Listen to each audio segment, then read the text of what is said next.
Twelfth class. Yes बेटा, आज मैं बेटा आपसे बात करने लगी हूँ प्रोबेबिलिटी के प्रीवियस ईयर क्वेश्चंस की, 2017 के क्वेश्चन। यस, इससे पहले बेटा एक बात मैं और कहना चाहती हूँ, कुछ बच्चे अभी जैसे जैसे टाइम पास आ रहा है एग्जाम्स का, बहुत बेचैन हो रहे हैं कि क्या एनसीईआरटी काफी है, क्या एनसीईआरटी करना काफी है। बेटा देखो, अगर आप सिर्फ सुन रहे हो, सिर्फ देख रहे हो, कुछ भी खुद नहीं कर रहे, कोई भी बेसिक रिजल्ट नहीं समझा हुआ, बार बार आप रिजल्ट बुक खोलते हो, बार बार वहां से देखते हो, हर क्वेश्चंस के लिए आप रिजल्ट देखते हो, तो कुछ भी काफी नहीं है बेटा। आप जितना मर्जी पढ़ लो, कुछ भी काफी नहीं है। आपको अपना मेथड, जो मैं आपको 11th के शुरू से ही बार बार कहती रही हूँ कि आपने 10th तक जैसे भी पढ़ा, जो भी पढ़ा, उसको एक बार साइड पे रख दीजिए। आप अपना माइंड सेटअप कर लीजिए, you are to learn from basics. NCERT बिल्कुल बिल्कुल सफिशिएंट है, आपको बहुत अच्छा स्कोर दिलवाती है, अनलेस अनटिल उसको पढ़ने का आपका तरीका सही है, और वो मैं आपको प्रॉपर गाइड करती जाती हूँ। इन शॉर्ट मैं दोबारा से कहती हूँ बेटा, आपने बेसिक सारे समझे हो, एनसीईआरटी का हर कंसेप्ट आपने अच्छा समझा हो। नो डाउट कुछ बच्चों को बुक पढ़ना लगता है टीडियस, तो उसी के कारण आपको सभी कंसेप्ट, पूरे हर कंसेप्ट आपको वीडियो फॉर्म में मेरी मिल जाएगा। ठीक है, कंसेप्ट आपने समझा हो, उसके 2-4 क्वेश्चन समझ के आपने अपने आप एक्सरसाइजेस की हो, सुनी ना हो सिर्फ। मेरा आपको एनसीईआरटी के सॉल्यूशंस देना, पहले ये मत ले लीजिएगा कि आपको चीटिंग के लिए दिया जाता है, आपको चेकिंग के लिए दिया जाता है। क्योंकि आप एक क्लास में अगर 50 स्टूडेंट्स हो, 50 स्टूडेंट की वैरायटी ऑफ डाउट्स होंगे, आपको मेन मेन सारे क्वेश्चन समझाए जाते हैं, समझाती हूँ मैं क्लास में भी, और आपको आपके आपके डाउट अलग होंगे, आपके फ्रेंड के डाउट अलग होंगे, हर बच्चे के अपना डाउट होगा। किसी का बहुत टफ वाला क्वेश्चन डाउट होगा जो इजी समझ चुका, किसी का इजी भी, एक किसी को इजी लग रहा है वो दूसरे के लिए डाउट हो सकता है। इसलिए मैं सबसे पहले आपकी प्रॉब्लम्स कवर करने की कोशिश करती हूँ कि आप वहां से ज्यादा जिसको जहां जो डाउट है वो देख सके। इसका मतलब ये बिल्कुल नहीं है कि आप सुन लो, सुनना is not at all sufficient in maths, और ये बार बार कहती जा रही हूँ बेटा, आप 3H जब तक आप इन्वॉल्व नहीं करते, you should learn by heart each and every formula and result, you should use your head and hand to solve the questions. Okay, तभी आपका कह सकते हैं कि यस एनसीईआरटी सफिशिएंट है, और एनसीईआरटी को और फुलफिल करते हैं प्रीवियस ईयर क्वेश्चंस। और बिल्कुल जो बच्चे अपने आप को एवरेज से अबव काउंट करते हैं, उनको बिल्कुल मैं कहती हूँ टाइम मिल रहा है, आप फास्ट करते हो तो एनसीईआरटी एग्जाम्पलर का, ठीक है, फिर किसी और बुक में आएंगे। और ये यकीन मानिए कि यही नहीं, आपके कम्पिटिटिव एग्जाम्स के लिए भी सफिशिएंट है, उसके लिए भी आपको जस्ट प्रीवियस ईयर क्वेश्चंस करने चाहिए, बट लैंग्वेज को गलत मत करिए बेटा। एनसीईआरटी सिर्फ सुनना काफी नहीं है, जो एनसीईआरटी की एक्सरसाइजेस में भेज रही हूँ उसको आप समझ लो सुन रहे हैं, हो गया, no, not at all. Basic समझिए, रिजल्ट्स याद रखिए, क्वेश्चन खुद करिए, ज्यादा से ज्यादा क्वेश्चन खुद करिए, जहां अटक रहे हैं बिल्कुल आपके पास सॉल्यूशन अवेलेबल है, वहां से चेक करिए, तब यहाँ से कॉपी मत करिए, रजिस्टर नहीं भरने हमने बेटा, लर्निंग जो हमारी अपने 3H यूज करके। Okay, so I think this is sufficient. बहुत लंबा डिस्कशन हो गया इस पे, क्योंकि बहुत से बच्चे बेचैन हो रहे हैं, पर्सनल मैसेज कर रहे हैं, that's why I have discuss. चलिए, अब हम 2017 के प्रोबेबिलिटी के क्वेश्चन लेते हैं। मैंने सबसे पहले प्रोबेबिलिटी शुरू भी इसलिए किया बेटा, ताकि जो बच्चे लेट शुरू हुए हैं उनको मैं कह सजेस्ट कर रहा था, मैंने आपसे जब मैंने रिवीजन स्ट्रेटेजी डिस्कस की थी, सजेस्ट किया था कि आप सबसे पहले प्रोबेबिलिटी लीजिए।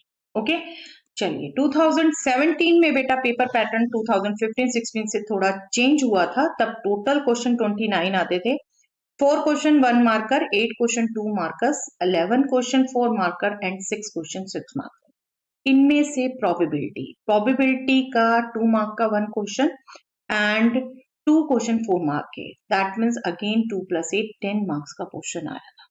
ओके, तो क्वेश्चन क्या है 2017 के, let us just discuss. Prove that if E and F are independent events, then the events E and F not are also independent. Yes, ये रिजल्ट मैं आपसे थ्योरी में डिस्कस कर चुकी हूँ बेटा, बट अगेन करते यही हैं हम, थ्योरी पार्ट को बिल्कुल वेगली लेते हैं बेटा, और दिक्कत भी उन्हीं बच्चों को होती है। थ्योरी पार्ट अच्छे से समझ के आपने रिजल्ट अच्छे से लर्न भी करने हैं, फिर उनका यूज आप किसी भी तरीके के कर सकते हो। और बिलीव मी, उसके बाद आपने एनसीईआरटी एग्जाम्पल्स भी आपको बार बार कहती हूँ, एग्जाम्पल्स और मिसलिनियस मेन एक्सरसाइजेस भी आप कर लेते हैं तो आप बहुत अच्छे अच्छे क्वेश्चन कर चुके हैं। ठीक है, चलिए अब ये नो डाउट थ्योरी में कर चुके हैं, but again I am discussing. Yes, E and F आपको दे रखा है बेटा इंडिपेंडेंट इवेंट्स है। अब इसके लिए क्या रिजल्ट हुआ, ये इंडिपेंडेंट इवेंट्स हैं, दैट मीन्स, आई होप आपको याद आ रहा है बेटा इसका रिजल्ट, ये इंडिपेंडेंट इवेंट्स हैं, that means probability of E intersection F is nothing but probability E into probability F. ठीक है, आपको जो शो करना है probability, sorry, E and F not, given जो है लैंग्वेज वो एक बार बात कर ले, are also independent. That means आपको ये शो करना है कि probability of E and F not या E intersection F not will be probability E into probability F not. Okay, चलिए कंसीडर करते हैं। आई थिंक जो बच्चे पहले ही थ्योरी में समझ चुके हैं बेटा, मेरे अभी तक के डिस्कशन के बीच में ही कर चुके होंगे, और यही एक्चुअल लर्निंग होती है बेटा। आप जब कंसेप्ट सारे समझते, स्टार्टिंग में टाइम लगता है बेटा थोड़ा सा, नो डाउट, थ्योरी कोई भी समझने में टाइम लगता है, उसको रिजल्ट याद रखने में भी टाइम लगता है। आपको स्टार्टिंग के कुछ क्वेश्चन करते भी लगा होगा कि टाइम लग रहा है, बट आप हर एक्सरसाइज के लिए खुद फील करके देख लो, जिसकी थ्योरी आपने अच्छे से समझी होगी, रिजल्ट अच्छे से किए होंगे, वो 8-10 क्वेश्चन के बाद आपका एक फ्लो बन गया होगा। नो डाउट कुछ कुछ क्वेश्चन नेचुरली हॉट क्वेश्चन तो होंगे, उसमें आप अटके होंगे, बट 8-10 क्वेश्चन नॉर्मल करने के बाद आपका एक फ्लो बन गया होगा, आपके जल्दी हो रहे होंगे। ठीक है, चलिए probability E intersection F not क्या होगा, बाय डेफिनेशन क्या होता है, ये probability of E minus probability of E intersection F, right, यही होता है। हमने ये सेट्स में भी किया हुआ है बिल्कुल बेटा। ई इंटरसेक्शन एफ नॉट का नंबर एक्चुअली क्या होता है, ई में से हम ई इंटरसेक्शन एफ माइनस कर देते हैं, तो वो वही नंबर से हम ये ध्यान रखते हैं। और this is what probability E minus probability E into probability F, ये यूज हुआ गिवन वाला रिजल्ट। इसको हम लिख देते हैं, चलिए 1, हमने 1 यूज किया। ठीक है, पहला रिजल्ट तो आपकी डेफिनेशन थी जो सेट से हमने ध्यान रखी हुई थी, सेट्स में नंबर से ही हमने ये ध्यान रखा हुआ था, और फिर हमने इंडिपेंडेंट इवेंट्स का यूज किया। अब क्या है बेटा, अब ये दो हमारे पास जो एक्सप्रेशन है इनमें पीई दोनों में है, वो हम कॉमन ले सकते हैं। यहां से रह गया 1, यहां से रह गया पीएफ, और 1 माइनस पीएफ क्या हो गया बेटा, 1 minus PF is nothing but probability of F not. यही चाहते थे बेटा, हम यही चाहते थे, वो हो गया। I think simple to get. और मैंने आपसे यही नहीं बेटा, आपसे और 3 प्रूफ भी बिल्कुल डिस्कस किए हुए हैं। E not and F are also independent, E not and F not are also independent. तो आप रिवाइज करना चाहते हैं तो एक बार थ्योरी पार्ट देख सकते हैं। ओके, चलिए, I think it is clear. Yes, ये 2 मार्कर था बेटा। देन 4 मार्क के 2 question. The random variable x can take only the values 0, 1, 2, 3. Given that probability x is equal to 0 is equal to probability x is equal to 1 is p, and probability x is equal to 2 is equal to probability x is equal to 3. ये equal है but exact नहीं दे रखा किसके, हम अपने आप assume कर सकते हैं। Such that summation of probability into xi square, xi x की values, पी आई पी की वैल्यूज, ठीक है, equal to 2 summation P I X I. ये एक्सप्रेशन देखकर आप सोच सकते हो बेटा मीन वेरिएंस का क्वेश्चन, क्योंकि एक बार आपको समझाया बिल्कुल हुआ है, but no, it is not a question of mean and variance. आप किसी भी हाल में वैल्यूज इस ढंग से एक्सप्रेस कर सकते हैं। आपको समेशन की नोटेशन भी पता है, आपको इन नंबर्स को मल्टीप्लाई करना भी पता है। एक तरीके से एक रिलेशन दिया हुआ है और आपको पी की वैल्यू फाइंड आउट करने को कहा। ओके, चलिए कैलकुलेट करते हैं बेटा। Just see, probability x is equal to 0 is equal to probability x is equal to 1 is equal to p। ये गिवन है आपको, ठीक है। और आपको गिवन है probability x is equal to 2 is equal to probability x is equal to 3। इसको हम चलिए मान लेते हैं k, ठीक है, k मान लेते हैं। अब गिवन क्या है, पहले हम एक बार निकाल लेते हैं। Summation P I X I square is equal to 2 times summation P I X I. Okay, तो चलिए निकालते हैं इसे। Summation P I X I square calculate करते हैं। पी आई मतलब x की डिफरेंट वैल्यूज के लिए जो पी आई की वैल्यू है। Okay, let me just right in the table form. चलिए क्या टेबल बनाएंगे बेटा हम, x की वैल्यूज, मैं इसको हेडिंग को मैं लिख देती हूँ। अब आपको डाउट ना रहे, मैं इसलिए स्मॉल में भी लिख देती हूँ क्योंकि एक्स आई पी आई से कंफ्यूज नहीं होना चाहिए। यहाँ p की वैल्यूज जिसको हम स्मॉल पी आई लिख सकते हैं।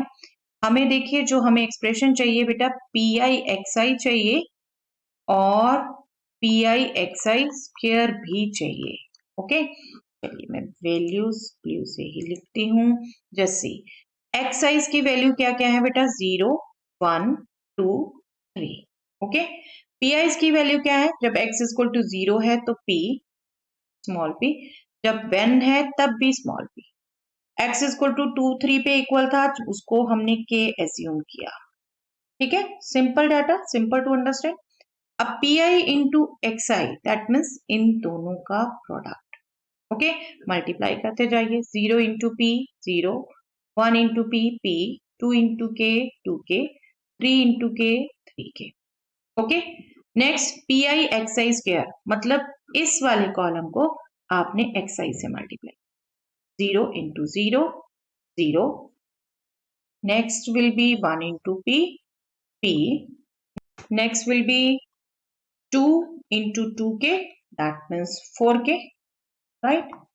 Next will be 3 into 3k, that means 9k. अब क्या है बेटा, ये समेशन पी आई एक्स आई मतलब इन कॉलम का सम होगा। That will be 0 plus p plus 2k plus 3k, 2k plus 3k like terms, that means 5k, that means ये हो गया p प्लस 5k।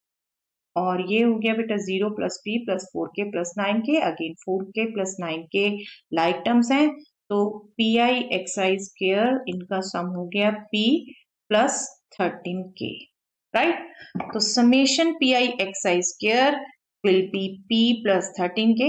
आप देख रहे हैं यहाँ आप लिखते रहते हैं एक एक चीज तो कंफ्यूज करते हैं, टेबल फॉर्म में सिंपल हो गया बेटा।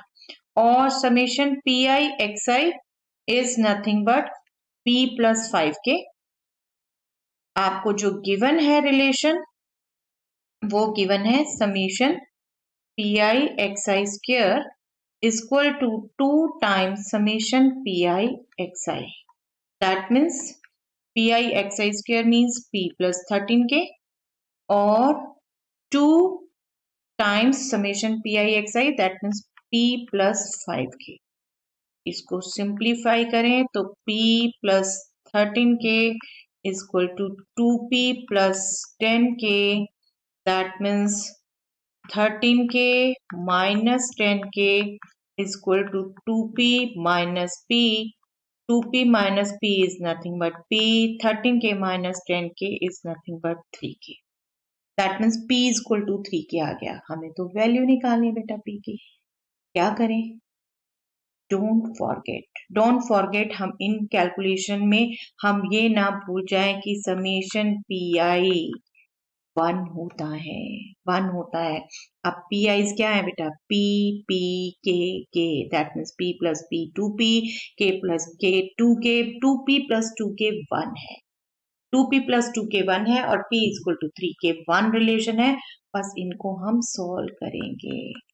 ठीक है, इनको हम सॉल्व करेंगे। इसको हमने लिख लिया, चलिए इसको मैं पहले यहाँ लिख लेती हूँ। P equal to 3K is first relation, also summation PI is nothing but 1, that means P plus K plus K is 1, that means 2P plus 2K is 1, that means P को यहां से पुट कर देती हूं मैं, 2 into 3K plus 2K is 1, that means 6K plus 2K, that means 8K. 8K is 1, that means K is nothing but 1 by 8. K is nothing but 1 by 8. Therefore, P will be 3K, that means 3 into 1 by 8, that means 3 by 8.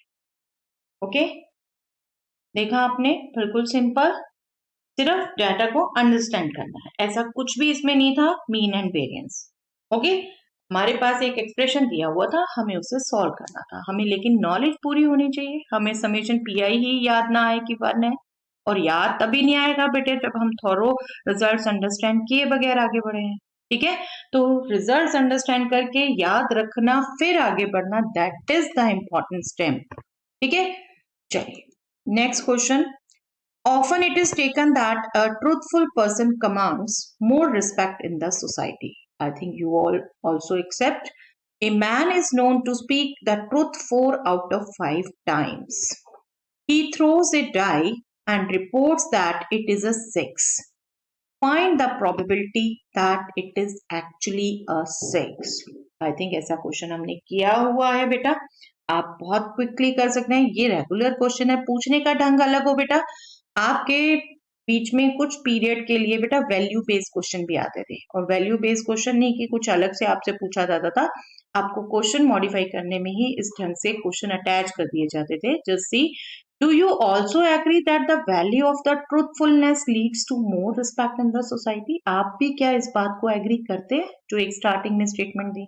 ठीक है, आपके view आपने Fairlie बताने होते थे बेटा, ये नहीं कि आपसे इसमें कोई फिक्स आंसर एक्सपेक्ट किया जाता है। ठीक है, चलिए we are not going to write it now, आप वैल्यू बेस्ड आते नहीं है, but definitely we should have some good values in our life. Okay, वो आई थिंक अभी बात करने का नहीं है वक्त, वो आपको रेगुलर रूटीन में आपके पेरेंट्स, आपके टीचर्स सभी बात करते होंगे। ओके, चलिए हम बात करते हैं क्वेश्चन की बेटा। अगेन क्वेश्चन पे आते हैं। क्वेश्चन का जो आपका थ्योरेटिकल पोर्शन है, that is a man is known to speak the truth 4 out of 5 times. That means person के सच बोलने की प्रोबेबिलिटी 4 by 5 है, और 4 by 5 सच बोलने की है तो झूठ बोलने की 1 by 5 होगी।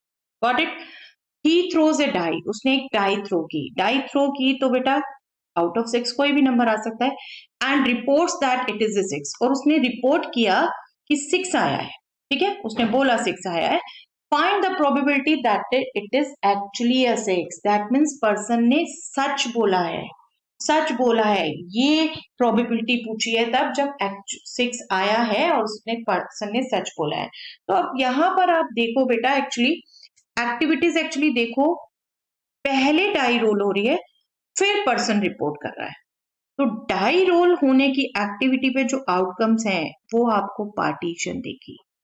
आई थिंक जो भी मेरे साथ कर रहे हैं उनको क्लियर कट पता है कि हम theorem of total probability, Bayes theorem, हम खुद बार बार आइडेंटिफाई करते हैं कि कौन सी 2 मेन एक्टिविटी हुई है। फर्स्ट एक्टिविटी के बेस की आउटकम्स हमें इवेंट देती हैं, पार्टीशन देती हैं, और सेकंड एक्टिविटी के सिंगल आउटकम हमें एग्जैक्ट पता होती है जो हम other than partition events assume करते हैं। ओके, तो यहाँ फर्स्ट एक्टिविटी हो रही है, डाई रोल हो रही है, पर डाई रोल होने में स्पेसिफिकली क्या देख रहे हैं, 6 आ रहा है या नहीं। ओके, तो उसके बेस पे अगर मैं 2 इवेंट्स की बात कहूं, इवेंट्स जो पार्टीशन बना रही हैं वो हो जाएंगी E1, 6 appears on the die, ये हम इवेंट मान रहे हैं E1 को, और 6 डज नॉट अपीयर, ये हम मान लेते हैं E2। ठीक है, तो डाई रोल हुई, उस पे हम जो स्पेसिफिकली देख रहे हैं कि 6 आया या नहीं आया, सभी 6 के 6 नहीं लिखेंगे बेटा। ठीक है, और F इवेंट हम लेते हैं person reports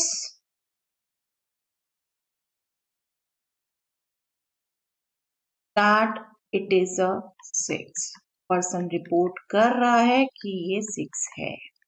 ठीक है, अब सबसे पहले पार्टीशन लिख दीजिए। बिल्कुल, पार्टीशन क्या है? Set of events E1 and E2 is a partition. Okay, और हमें जो चाहिए probability E1, probability E2, probability F given E1। बिल्कुल, क्योंकि मुझे पता है बेटा लैंग्वेज में आप लोग कंफ्यूज करते हो, इसलिए मैंने आपको बिल्कुल ये भी एक हैबिट में डलवाया हुआ है कि आपको क्या चाहिए वो पहले नोटेशन लिख लो, then try to understand its meaning. Probability E1 means probability of appearance of 6।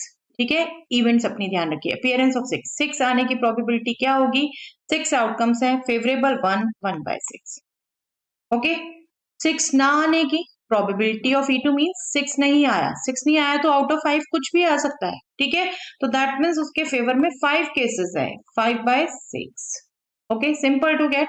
अब इसको अंडरस्टैंड करिए और इसको केयरफुली अंडरस्टैंड करिएगा बेटा। Probability person reports that it is a 6 given 6 appears, that means सच बोल रहा है पर्सन। ठीक है, दोबारा अंडरस्टैंड कर लीजिए बेटा। Probability person reports that it is a 6, F is what? Person reports that it is a 6 given even means 6 appears on the die, that means 6 appear हो रहा है, फिर पर्सन कह रहा है 6 appears। ठीक है, रिपोर्ट कर रहा है तो सच बोल रहा है। सच बोलने की प्रोबेबिलिटी कहां से है बेटा? 4 आउट ऑफ 5 टाइम्स, मतलब 4/5। ठीक है, 4/5। अब probability person reports that it is a 6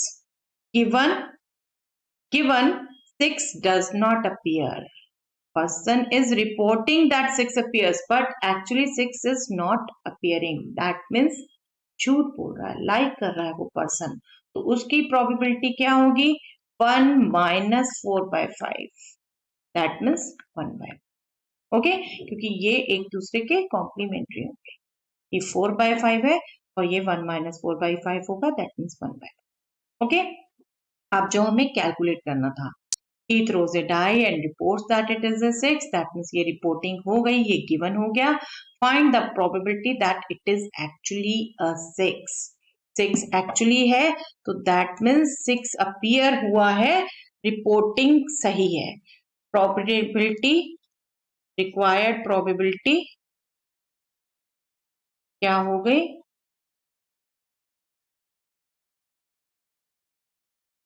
probability E1 6 actually appear हुआ और पर्सन रिपोर्ट कर चुका है कि 6 appear, right? 6 actually appears, that means 6 appears and person reports it is 6, given person report it is 6, that means we are to use Bayes theorem. Okay, Bayes theorem. It is actually 6 means 6 appears and person is reporting the same. This will be probability E1 into probability F given E1 divided by probability E1 into probability F given E1 plus probability E2। अब ये formula तो देखो आपको याद होना चाहिए ना बेटा, करेक्ट।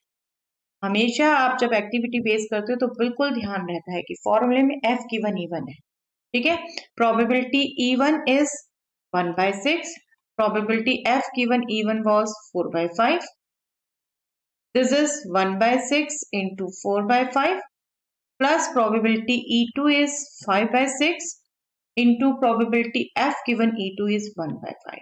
अब आपकी ये वैल्यूज पिछले पेज पर हैं बेटा, एक बार जरूर चेक करने की हैबिट रखिए। देखिए 1/6 into 4/5 आपको लिखवाती ऐसे हूँ, 5/6 into 1/5। This will be 1/6 into 4/5, 5/6 into 1/5। बस इसको कैलकुलेट कर लीजिए।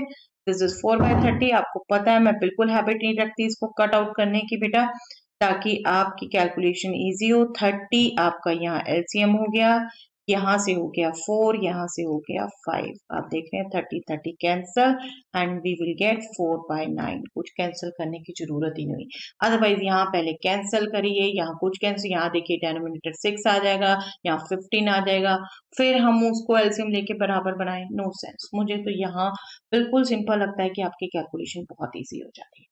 ओके, तो 4/9 is the probability that person is actually speaking truth. Okay, so that's all for the day, beta.